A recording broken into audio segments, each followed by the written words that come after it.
Hello everyone, it's Ayesha here from godfm, and I'm here with your daily sword of truth for today. And today's daily sword of truth is for February the 19th. And the title is The Cost of Complaining.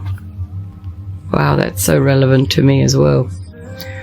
The people complained in the hearing of the Lord about their misfortunes.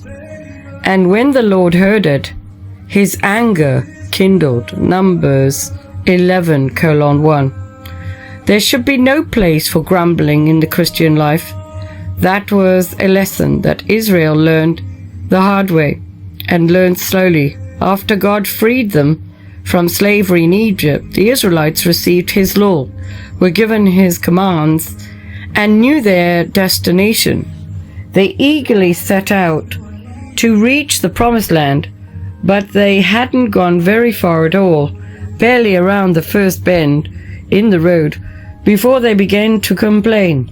They wanted meat to eat instead of manna, and they even wished they were back in Egypt, Numbers 11:4-6, where once they had thought God's daily provision of manna was a wonderful indication of his love for them.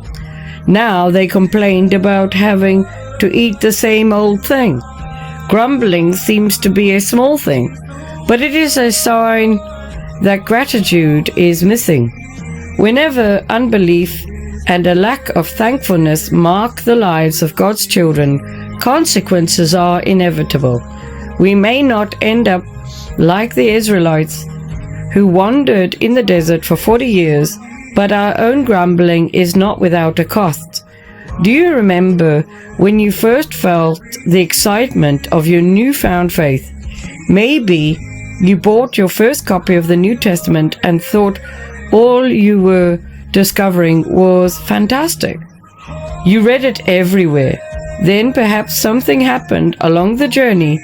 Now it seems to be just the same old Bible.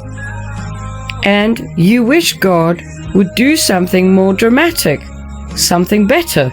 Do you remember a time when sharing your faith seemed to be an exciting privilege, but now it feels like a burden and a duty? Do you remember a time when you were overflowing in gratitude for the cross, but now you find your focus more on the ways that God has not led you along the path or to the places you would have preferred?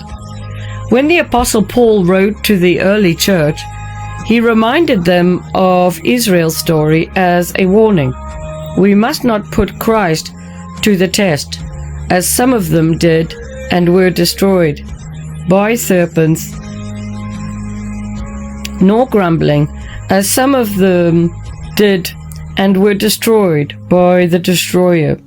Now these things happened to them as an example, but they were written down for our instruction. 1 Corinthians 10:9-11. If we have faith in Christ, we've been set free from slavery in sin. Even our complaining, we've been liberated by a sacrifice, the shedding of Christ's blood on the cross. And we too have set out on a journey, not to Canaan, but to heaven. In light of that, God has given us both wonderful promises and necessary warnings. Do not presume upon his provision or grumble about the route he leads you on, but instead be filled with gratitude for all he has provided, materially and spiritually. The cross lies behind you, heaven lies before you, and the Spirit dwells within you. There is no need or excuse for grumbling. Psalms 95 is the reference for that, and Exodus 9-11 and 1 Thessalonians 1 as well. Very good. In fact, you could say it's almost like that message is for me, because I've been doing a lot of grumbling. I'm fed up. I am fed up and very tired. And I don't mind telling you, I have been grumbling about it. I've been feeling very, very frustrated, because for 3 years I've been under this harassment attack of stalking, hacking, terrorizing, cloning of my identity, SIM cards, phones, taking over any email, home invasions, you name it. And I found it all very tiring, and I just actually am so fed up with it. And yes, I have told God the same. And it's meant that I don't remember what it's like to be happy. And this is the truth. So you could say that I am guilty of grumbling as well. So I'm sorry about that, Lord. And I'm sorry, all listeners too. But you should know that if you're struggling and you're grumbling, you're not alone. Because I am struggling and grumbling too. Okay.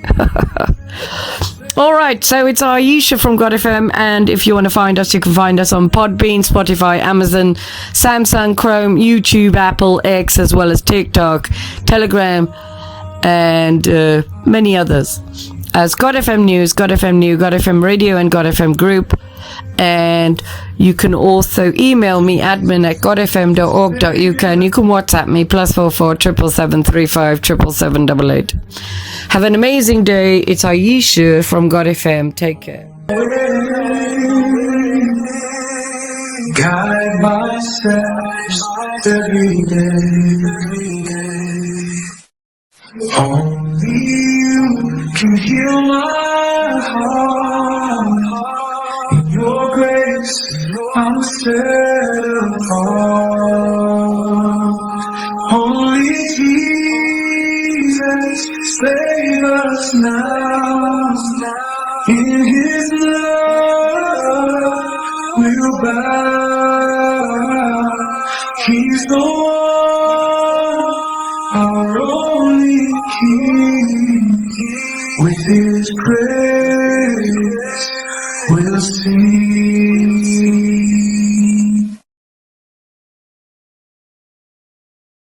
In the darkness, you are near.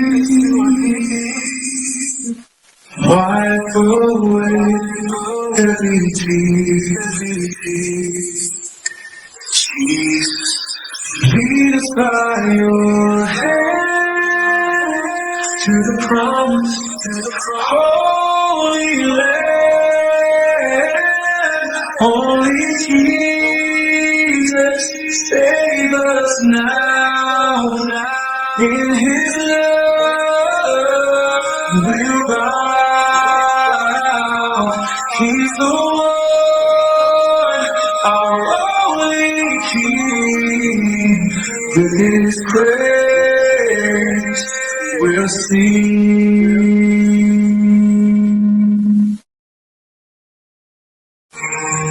In the darkness, you are near. Wipe away every tear.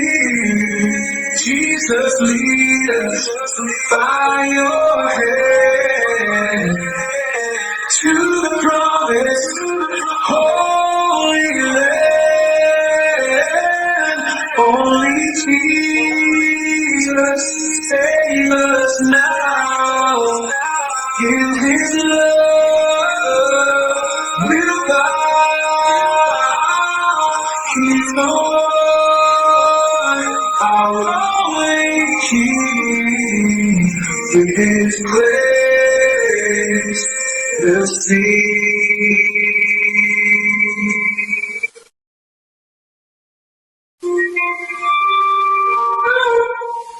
Only Jesus, save us now. In His name, oh God, He's the one, only King. His praise will sing.